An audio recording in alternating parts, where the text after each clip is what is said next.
хэд удаа тэгж өнгөрсөн дараагүй энэ ч одоо зүгээр л ер нь энгийн юм байна шүү дээ. Юунд нь би өөрөөсөө айгаад, юунд нь би өөрөөсөө ичээд, юунд нь би өөрийгөө зоогоод тамлаад арчилгаад байдаг байсан тий.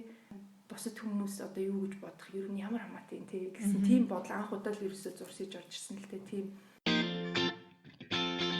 LGBT төв хүн бүрт хүний эрх шударгаас нэр төр.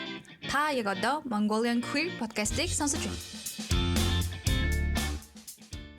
LGBT төвөөс эрхлэн гаргадаг Mongolian Queer podcast-ийн маань ээлж дугаар эхэлж байна. Тэгээ өнөөдөр манай зочноор гоё хүн ирсэн байгаа. Тэгээ өөрийгөө танилцуулаарай.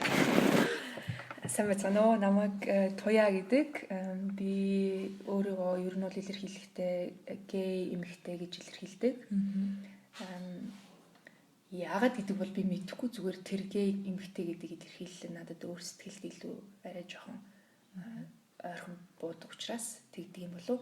Ер нь бол яг сэтгэл гэж ярьснаас сэтгэлээ чагнах юм бол ямарваа нэг нэр томьёо бол багтаад идэг тийм одоо сэтгэл надад байдгүй л дээ. Гэхдээ яг хуу нийгэмд өөрийгөө илэрхийлэхэд бол гей эмэгтэй гэж илэрхийлдэг нэг тийм эмэгтэй байна. Тэгээд одоо би Монголдо амьдардаг л дээ. Англид нэлээд олон жил амьдарчаад 2003 оноос хойш амьдарчаад Монголд анх удаага урт хугацаагаар ингээд ирчээд төр байж байгаа. Тэгээд энэ LGBT төвийнхаа хамт олонд бас энэ боломжийг олгож бусдтайгаа өөрийнхөө түүхийг хуваалцах энэ завшааныг олгож байгаад маш их баярлаа гэж гонтоо Ken2-тоо та бүхэндээ бас хэлмээр байна. Тийм манай подкастт бас орж аваад баярлалаа. Тэгээд нөгөө нэг ер нь бол ингээд яг амьдралд хүндсэн ч юм уу хүмүүс одоо аут манай ангийнхан орж өгдөг шүү дээ. Айгуу цөөхөн ордог. Тийм. Тэгээ байгаа хэд манай LGBT улсууд орохгүй тийм. Байгаа хэд манай LGBT төвийн хэд одоо баяах бах их маа л ордог. Тийм тэгэл. Тэгэхээр айгуу хэрэгтэй дугаар болох ба. Орж аваад зөндөх баярлаа. Тэгээд манай подкастыг сонсч байсан уу? Үгүй шүү дээ. Аваа их сонсолтой. Тэгээд нөгөө нэг гадаадд байгаа хүмүүс айгуу ангийнхан сонсдог гэсэн.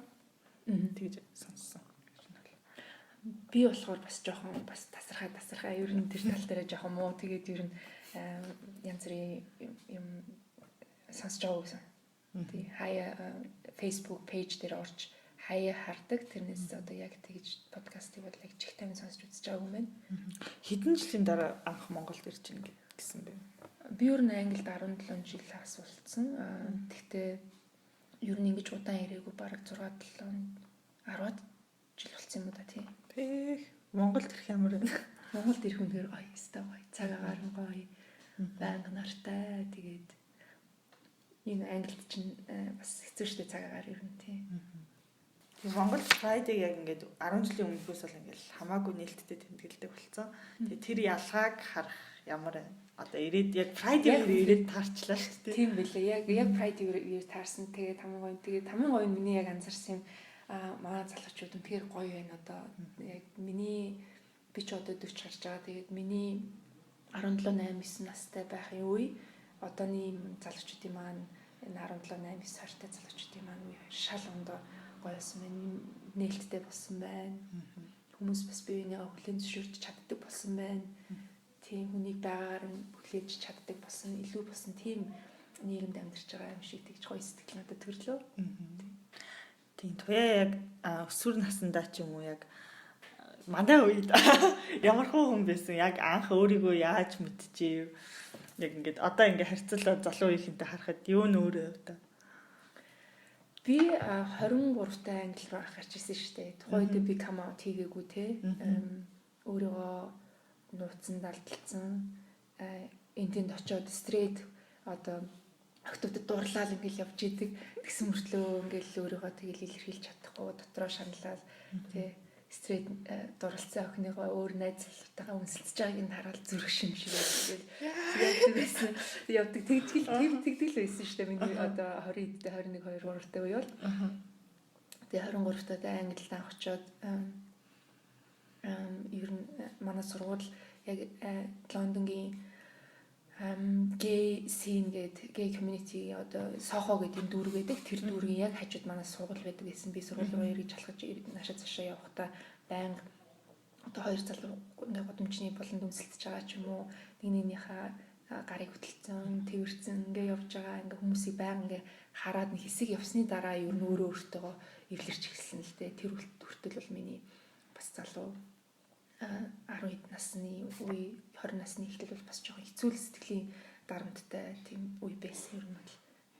Тэгээ бодонгууд нэг одоо жоохон өөрийгөө мэдхгүй байгаа ч юм уу хүүхдүүдэд ингээд харагдах нь ийм хүмүүс байдгийг шүү гэдэг ойлголт төрүүлэх нь манай pride энэ амар чухал юм шиг тий.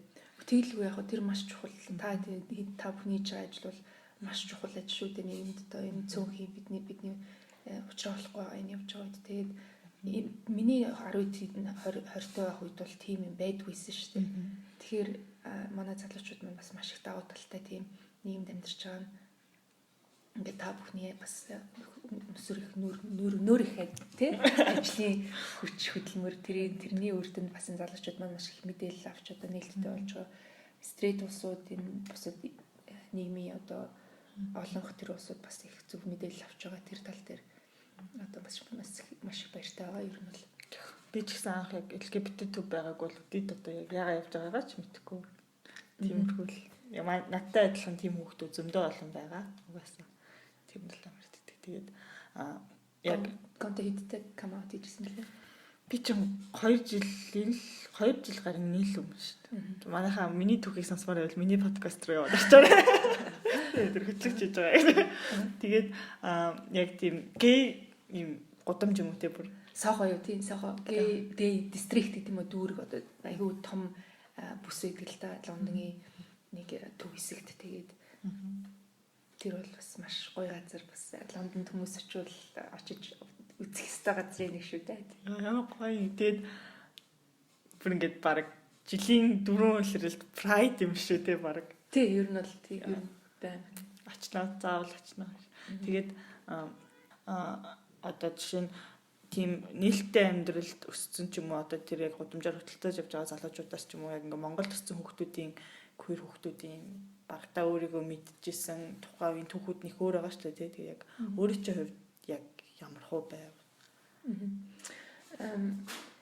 Би багтаа жоохондоо тэгээд яг өөрөөс дандаа их чүү хөгтөдөд очил дурлал яваад идэг гэсэн л та. Хамгийн анхныхын тохиолдол хэм бол 2 дугаар анги муу 3 дугаар ангид байсан баг. Хүүхдийн ордны хийлийн дугууланд явдаг багт манай хийлийн дугуулангийн нэг 9 дугаар анги надаас бүр хамаагүй ихч нэг ихч байдیں۔ Тэрэнд би миний одоо барай хамгийн анхны дурлал байсан баха тэр. Нэм эстетик гэсэн үг замс болно. Тэгэл тэр ихчигээ дагаал хийлээ барайл дагаалгүйгээл өстө нэр хаа яваад зэн хамт практис дадлахыг ингээл явдаг гэсэн тэр санагдтыг. Тэр миний хамгийн анхны тохиолдол. Гэхдээ тэр чинь жоох өгөөд тэгээд би тэрийг ойлгохгүй байгаа. Өөрөө улаах нартай үс зайлангаан зөвхөн болоод ч тэр юм уу нөгөө тухайд би нөгөө ихчүү болохоор ихч хүмүүс ингээд дагаад надад тэрэн сэтгэлд ойрхон байгаа болов уу гэж боддог байсан юм шиг байна ер нь. Тэгээ яг 17 8 бүрээд арай жоох юмыг илүү жоохон ойлгодог болцсон үедээ нэг удаа биш нилээ хэдэн удаа тэр чин давтагдаал одоо нилээ хэдэн октодод дурлал ингээл ирэнгүүтээ чин зааж юу болоод байгаа юм бол тэгэл ингээл бас асуулт гарч ирэл. Тэр үед ер нь бол өөрийгөө жоох илүү ойлгож эхэлсэн л дээ 17 8 настай юмыг жоох ухаардаг болсон үедээ тэгээд тэрнээс болж бас их өөрийгөө дарддаг байсан. Одоо үгүй тийм би ингээ ясгүй би одоо шал буруу юм л яваад байна. Буруу юм игээд байна.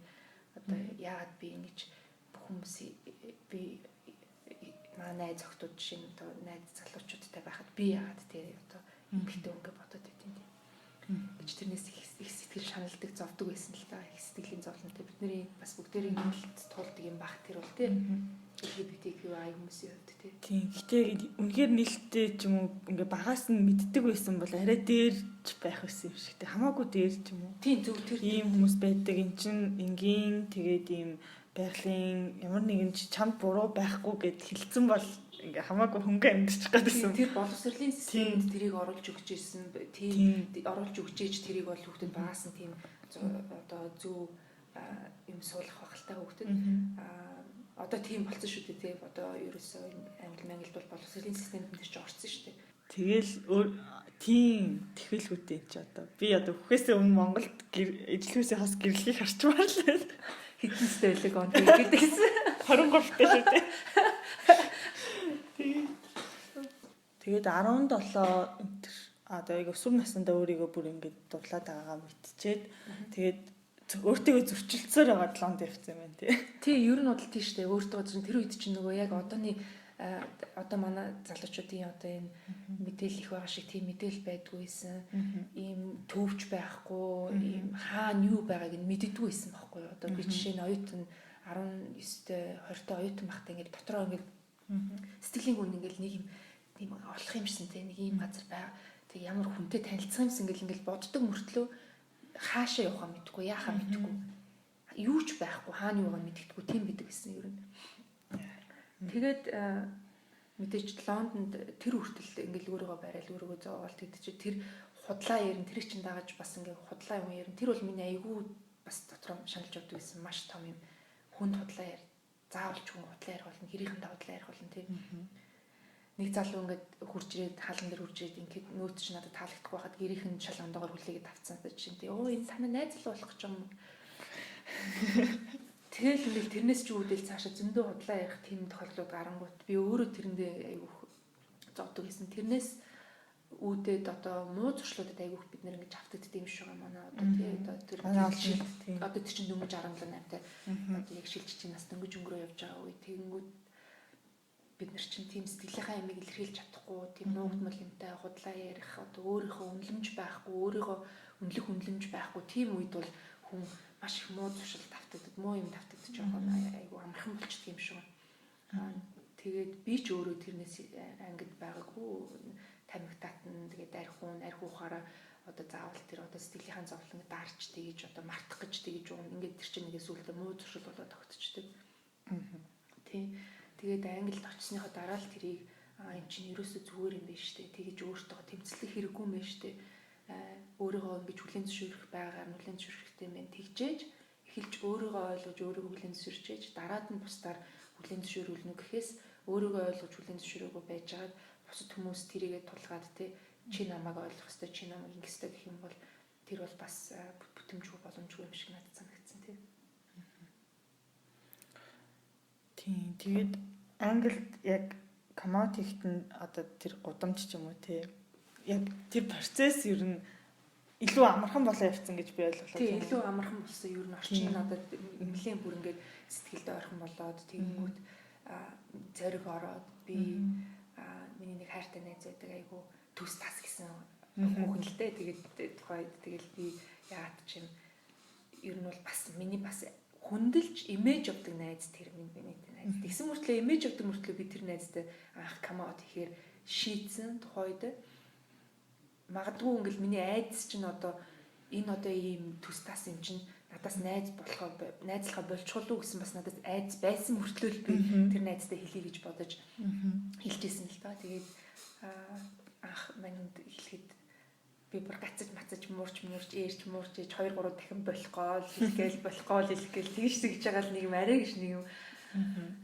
найз ингээл ийм ихтэй үн татагдаг юм байж тэгээд хэлсэн чинь нөгөөдөг чинь нэг том надар ингээл харсан чинь би шууд ингээл айгал ингээл одоо л өстө нэр ингээл тас хийгээл шууд уурлал явах нь дээ л тэгсэн чинь нөгөөдөг чинь шууд босч ирэнгүүтээ үсрээл ихцээл үнсээл намайг тэрэл хурж ирж аваад чи миний хамгийн анхны лесбиан миний хайртай найз баярлалаа чамаа ингэж хэлж аваад найз нь чам маш их баяртай өөрөө ингэж хэлсэн чинь тэгээд миний анхны лесбиан найз штэ гэж нөгөөд ч юм баярлалаа тэр нь агаад ч тэгэж анхны лесбиан найз гэж баярлахаар байсан бөөмөдгөө ямар ч юм тэгэл үсэж төгцөөл үсэлсэн тэгээд надад тэр нь айгүйх гоё урам зориг өгсөн л тэгээд команд хийсэн хүн тэгэж нэг тийм гоё эрэг хүлээж авах нэг тийм зориг өгч байгаа ч юм шиг тийм баха анх хинт команд хийхээ сайн бодоорой.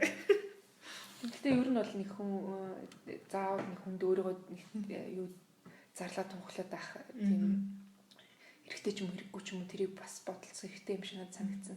Хамгийн ихэд хүн эхлээд өөртөө эвлэрчээж өөртөө амар амгалан тий олж ээж одоо юу гэдэг би ийм л юм биш дээ гэж ээж тэгжээж тэрнийхээ дараа хэн нэгэн хүнд зориулж өөртөө камаут хийвэл зүгээр юм шиг санагддаг л да. Тий.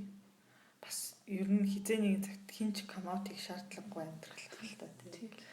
Тэгээд дээрэс нь бас камаут хийсэн ч гэсэн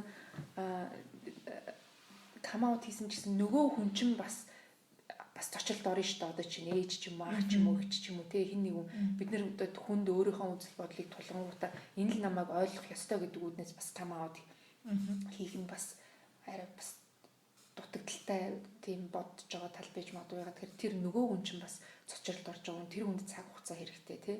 Тэр хүнд бас нөгөө ойлгох юмыг тэгээд одоо digest хийх гэдэг чи одоо юу гэдэг нөгөө жоохон ингэ боловсруулах тийм цаг хугацаа хэрэгтэй шүү дээ тий. Тийм цаг хугацааг тэр хүн бас олох хэрэгтэй байх тий. Come out хийснийхаа дараа ч гэсэн. Тийм бай тий. Тэгээд ер нь бол өмнө нь Монголд ч юм уу жишээ нь хүн олдохгүй байсан гэж ярьжсэн шүү дээ тий. Тэгэл одоо найз захтууд чинь найз залуутай болоод ч юм уу тий. Миний бодлоор ингээ ангийнхны амьдрал ингээл хүмүүс чинь 15 14-тэй гэсээ болцоол ингээд яг болцоон дээр туршлагажаад байгаа шүү дээ. Бид нар болохоор баг юм 22 23-тай комаутингүүтэй ингээд анхны болцоон болоод иддэг. Нэг тийм айгу шин ингээд нээлттэй амьдраад ч юм эсвэл ингээд найз охинтой болонгууд айгу шин юм айгу ингээд стрит хүмүүсээс хожуу туршлагажаад байдаг болцооны амьдрал дээр хосын харилцаан дээр ч юм уу тэрэн дээр төвхтэй юм байсан уу? Тэрэн дээр гэхдээ яг юу төвхтэй юм бол байгаагүй гэж бодож байна. Бүх юм өөрийн гэсэн цаг хугацаа нөхцөл байдал одоо хэв маягтай тохирчин гэж амьдралд болж хүн болгонд 7 тэр хүн бид нар чинь бүгдээрээ шал ондоо одоо зам замтай байгаа шүү дээ. Жам замтай тий. Одоо тэгэхээр заавал одоо нэг хүний тэр тал дээр өөрийн гэсэн цаг хугацаанд бүх юм болдог гэж боддог. Надад бол төвхтэй юм гэж байгаагүй юм шиг санагддаг. Яг нь миний бүх амьдрал тохиолдсон урдны бүх юмнууд цаг хугацаанд болох ёстой үедээ болох ёстой нөхцөл нь бүрдээд ингээд болсон гэж юу боддог шүү дээ. Тэгэхээр нэг ялваа юмд нэг одоо юу гэдэг харан сад ч юм уу одоо эсвэл тийм юм болчих байсан, ингэх болчих байсан гэж юм уу тэгж боддгоо ер нь болохтой болсон бүх юм амьдралд одоо бид нарыг бэлтжиж байдаг. Одоо өнөөдөр бид нар ямар байгаа вэ гэдэг чинь бүх өнгөрсөн алдаа оноотой бүх юмтай нийлээд ингээд өнөөдрийн бидний бий болгоцсон байж идэг болохоор бүх юм л ер нь талархаж явдаг шүү дээ тий. Гоё хэмээх. Яраад байгаа хүмүүс ер нь би ч гэсэн айгу ярьж исэн юм шиг санагдчихлаа. Ямар нэг юм сацарсан юм шиг айгу хэмдэрт юм байна. Тэгээд найзуудтай бас come out хийх нэг өөр тий. Тэгээд ямар нэгэн байдлаар үеих жимчиг ингээд болохгүй бол ингээд гунж мунж болохоор ч юм шиг ойлгоцохоор ч юм шиг гэр бүл жоохон хэцүү юм шиг санагдаад байдаг. Тийм, гэр бүл жоохон хэцүү. Тийм, гэр бүлийнхэндээ яг come out хийжсэн түүхээ. Ах нар маань би бол тэр 3 ахтай л да. Тэгээд ах нар бол жоохон надад хөндөй хол санагддаг. Хичнээн бид нар биеиндээ хайртай ч гэсэн ингээд яг ах нар ч одоо нэг жоохон нэг символ бэлэг тэмдэг маягтай байдаг шүү дээ тий. Одоо тийм болохоор би ах нарыгаа ихний үед бол бүр ингээ хол ингээд хойно орхицсан ингээд энэ зайхан дараад нь тэгээ болох илүү гээд хамгийн гол нээж хоёр маань ийсэн. Маань би энэ моохт нь би нэг англид тэр ч одоо би дөнгөж найз охинтой олцоод би эмэгтэй хүнтэй амьдарч байгаа шүү гэж аавдаа нэг цухалзуулсан. Гэхдээ манай ойлгоогүй бах тэрийг гэж боддог. Ойлгосон ч гэж магадгүй, ойлгоогүй ч гэж магадгүй, ойлгоогүй баг өнгөрсөн байх гэж би хувьтай бол боддог л доо. Тэгээд дараад нь ээжтэй бол бас тэгж адилхан хэлсэн. Тэгтээ ерөнхийдөө бол нэг тийм нарийн дитейлж гэсэн юм бол хэлээгүй. Тэгээ аав маань өнгөрсөн дараа ээж маань намайг англи бит хоёр хуучин их нэртэйгээ ингээд гэрлээд ингээд яг гэр бүл болоод ингээд амьдралаа цогоод эхэлсний дараа ээж маань ирж над дээр ингээд амардаг байсан нэг сар мар болоод ингээд буцдаг. Эхний жил ирчээд яг уу нэг химэрдүү зүгээр ингээд энгийн сайхан ингээд манай ихнэр мэгнэртэй ингээд байж исэн. Хоёр дахь жилээс нь ээж маань бол ерөөсөө ингээд хандлага шал ондоо болоод ирсэн л дээ. Ер нь чи их гоё юм биш үү? Хоёр эмэгтэй хүн чи ингээд хамт ингээд хоолндоо хийгээд ингээд бүх юм хамтраад ингээд байх чинь ингээд амьдрах чинь өстой гоё юм байна. Өстой өөр хэм нээж айгүйх баярлж чинь гэд нэг удаа надад team comment хэлэхэд бас тэгэл айгүйх гоё баярлсан. Тэгээд тэр бол цаанаас амьдрал донд орж ирээд ингээд яг бит хоёр биеиндээ ямар хандлагатай байгаа. Одоо бит хоёрын амьдрал ямар байгаа ингээд харж ирээд тэгсний үднээс тэр хүн хүлээн зөвшөөрсөн байх гэж би боддог ээж байгаа тийм. Ээж нь хиттэй нууцшаал. Тухайд ээж маань одоо байхгүй л дээ. Тухайд 60 орчим насны байсан тийм. Яг дөнгөж намайг хүлээн зөвшөөрч ирж байгаа үед бол 60 орчим насны лсэн тийм. Тэгэхээр Бараг одоо Монголд чинь 40-тэй ээжүүд л ойлгохгүй байна шүү. Тийм үү? Тийм шүү дээ. Би одоо өөрөө бараг 40 гарсан явж байна. Ерөөсөө 40 гарсан юм шиг харагдахгүй байна. Зураг тавиулах юм бол та нар харах хаа. Зураг тавилж болно л надад нэг нуугдах юм байхгүй тий. Nice. Тэгээд түрүүн сая нөгөө ихнэр гээд дурдлаа шүү дээ тий. Тэгээд яг хууль ёсны ихнэр ч юм уу яг тийм хуулиар харилцаагийн ч хүлээн зөвшөөрсөн байх зүгээр үерхэх хоёрын хоорондох ялгаа юу вэ? Зүгээр хувийн хувьд би бодоход бол ер нь тэр бол их ялгаатай зүйл гэж боддгоо. Гэхдээ хүн хүний одоо юмыг хүлээж авах одоо болон сэтгэлийн тусгал ондоо шүү дээ тий. Тэгэхээр магадгүй гэрлэлтгээд энэ байж байгаа болохоор хүмүүсийг хооронд илүү холбож өгдөг юм байх. Миний хувьд бол нэг тийм угаасаа илүү дутуу бол тийм юм байгаагүй. Нөхцөл байдал, миний амьдралын нөхцөл байдал, хүн болгоны амьдралын нөхцөл байдал ондоо байдаг. Тэгэхээр миний амьдралын нөхцөл байдал гэрлэх болсон шалтгаан маань бас айгүй онцлогтой болохоор Монголд тэрийг хүлээн зөвшөөрч чаддгүй. Бит хоёр манай эхнэр бит хоёр тухайн үед бол дөнгөж найз охтууд байхтай ингээд холын зайд ингээд байж хахад би Монголд нэг хэсэг ирчээд байж хахад манай найз охин Англид ингээд байж хахад англи хүн л дээ. Монголд бол угаасаа гэрэлтэг тийм байхгүй шүү дээ. Тэгээд Англид очиж гэрлэхээс өөр арга байхгүй. Хамт байхын тулд бит хоёр гэрэлсэн л дээ. Тэрнээс яг бэлэн болчоод гэрлэе гэж гисэн үднээс бол гэрлээгүү.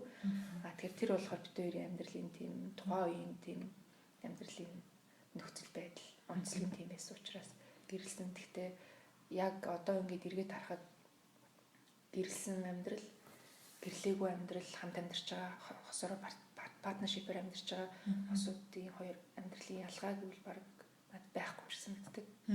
Тэрэнд нэг тийм яарад ахчим биш юм шиг санагддаг ер нь. Тийм. Тэгээд нөгөө бас сая X ихнэр гэдгсэн тий. Хэр удаан ихнэртэй бид хоёр 10 жил хамт байсан. 10 жил хамт амьдарсан тий. Гоё юм бэ. Тийм. Тэгээд 10 жилийн харилцаа нууцчвал дуусах ямар байна ч юм. Хэцүү. Ер нь нэг романтик харилцаа байхгүй. Болцсон мөртлөө одоо нөгөө нэг тасан сэтгэл гэл манайханд гэдэг шүү дээ. Тасан сэтгэл гэдэг чинь бас аюу хэцүү юм байт юм лээ. Аюу нэлээд зууралдаж чангаацлаж аюу хэцүү сэтгэлийн тийм золонтой байж иж ер нь явандаа ингээд хүндэрсэн л дөө. Гэхдээ одоо бид хоёр хэсгэл одоо найзууд тийм маш бинийгаа хайрлж үнэлж ингэж биенийхээ амьдрал бас ингээд байдаг тийм харилцаатай байдаг. Тэгээд ер нь бол нэгэнд миний хувьд тойны хувьд X гэхээрээ л одоо юу гэдэг үзээд цалах ч юм уу тийм юм бол би бас одоо ойлгоход хэцүү байдаг л та надад тийм сэтгэл тийм бол байдгүй. X нэгэнтэй би тэр үнийг хайртай гээд 10 жил хамт амьдэрсэн бол 10 жилч би 10 сарч бай тий. Одоо хайртайгээд хамт амьдарч исэн бол би яагаад хайртай гэжсэн хүнээ үзэн ядах юм уу дургуутах юм уу гэх ёстой юм. Тэгээд ер нь бол бид хоёр сайхан харилцаатай байдаг одоо. Тийм. Гоё. Яг одоо харахад одоо яг амьдралаа яаж төлөвлөж юм ч юм уу. Нэг тийм. Яваг харахад л айгүй залуухан хүн л харагдаад. Амар ирчичтэй залуу. Аха. Ер нь тэгээд нэг жоохон за нэг хөгшин шиг нас мас яваад шиг хаашийн. Гэтэ яг зүгээр нэг амьдралын нөгөө ингээд туршлага ингээд жилээр ингээд янз янзын юм тохиолдоо, зовлон жаргал бүхэн тохиолдоо тий салал царнал тэр болгоомж ингээд хүнд амьдралын ингээд туршлагаар бас юм ойлгуулж ухааруулж идэм шиг байна.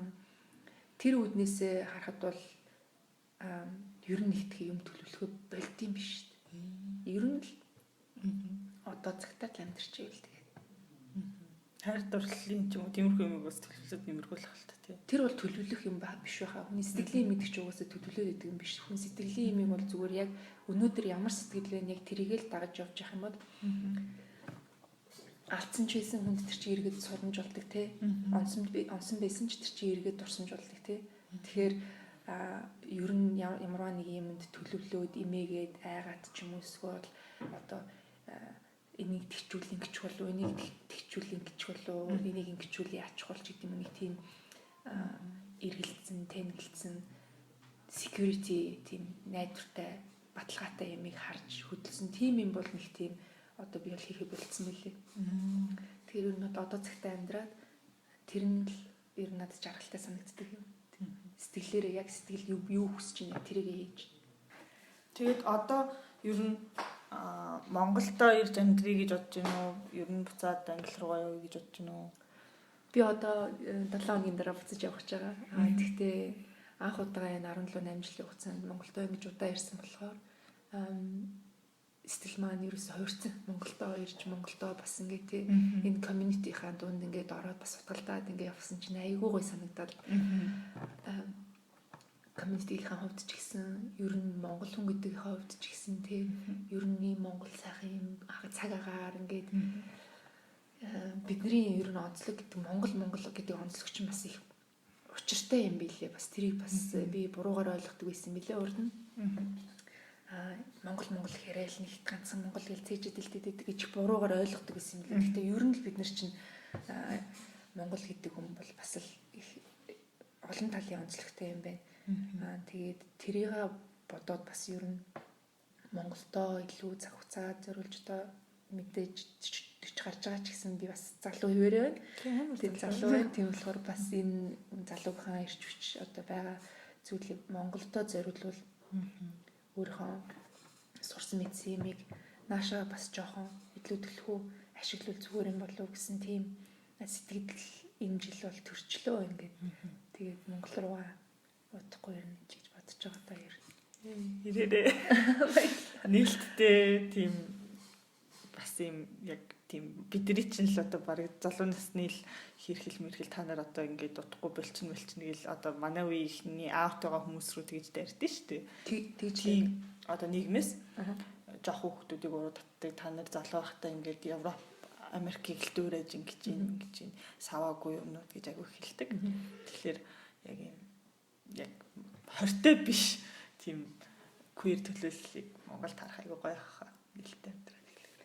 Харин тийм. Гэхдээ тэрэн дээр одоо нэг тэгж юу бас юу яагаад яг акцент өгж амьдрахгүй л хаалта тэрэн дээр. Хүмүүсийн хэлж байгаа бол угаасаа хаас айгуу тэгж одоо тийм нийгэмд угаасаа хүмүүс байдаг штэ. Англи, Америк, Европт тэгээ хүлийн зөвшөөрсөн discrimination ялгаруулан гадуурлах үзэл байхгүй оронд ч гэсэн тийм бас цөөн улсууд байдаг те. Тэр үл ялгаагүй хаач байдаг асуудал хүний элдв долоогоор хийлэх те. Тэгэхээр тэрэнд бол нэг тийм их ач холбогдол өгөөд дэмэм шиг санагддаг миний хувьд тийм их маягээд уртх маягээд мэдээлэл цацаад тийм одоо өөрөө сэтгэлээ сайхан байлгаад бусад тэр чинээрээ бас адилхан тийм сэтгэл төрүүлээ тэгээд явж ивэл бусад тэр өөр хүмүүсийн юу ярих хэлэх нь бол нэг тийм чухал биш юм шиг санагддаг тийм.